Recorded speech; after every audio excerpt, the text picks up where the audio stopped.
If you're just starting in software testing and not sure where to begin, this video is for you.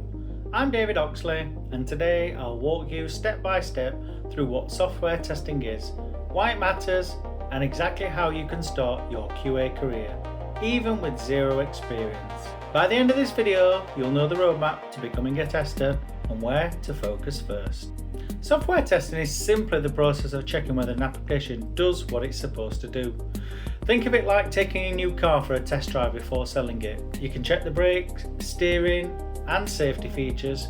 In software, we do the same things for apps and websites.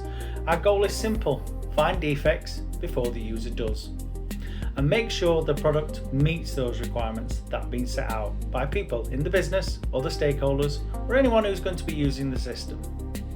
Every time you transfer food, book a flight, or order food online, you rely on testers who've caught those critical issues behind the scenes. Testing saves companies millions by preventing failures and protecting customers' trust. That's why QA professionals are in huge demand. Every business depends on quality. And for me, I've always said the same thing. Everyone is involved in the quality assurance.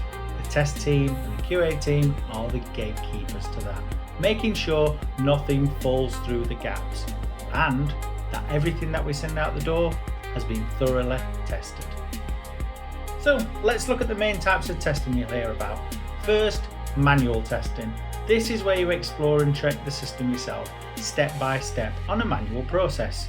This can be done through a UI, can be done through API, and at all their various different levels as well. Then there's automation testing.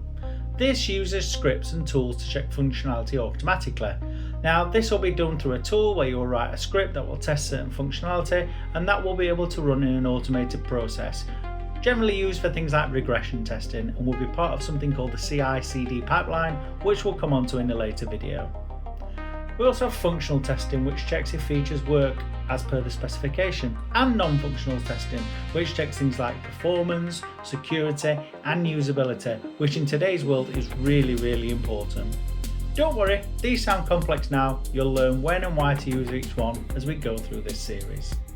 I'll dive into more depth on these individual items in separate videos, so look out for those coming soon.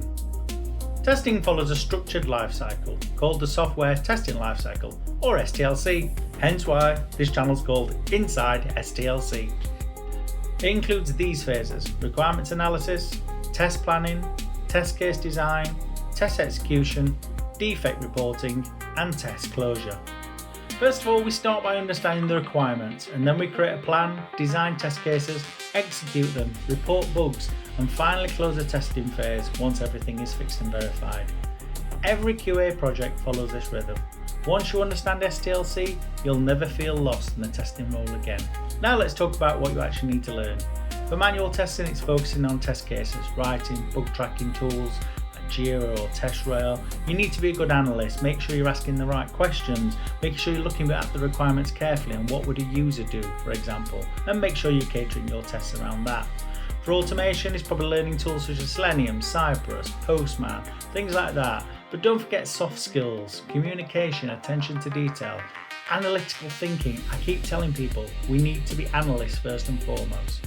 You don't need to be a coder to start, but learning the basics of automation will open bigger opportunities later.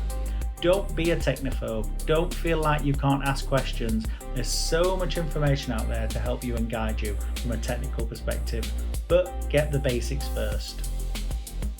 So here's your 3-step plan to begin your career, and begin it today. Step 1, learn the fundamentals. Watch tutorials, study the basics, review the STQB foundation topics, for example. You may want to take that course or any other courses that are out there. We'll also be offering the course as well, which is coming soon. Step 2, practice on demo apps, sites like Orange HRM or Source Demo let you test in a safe environment.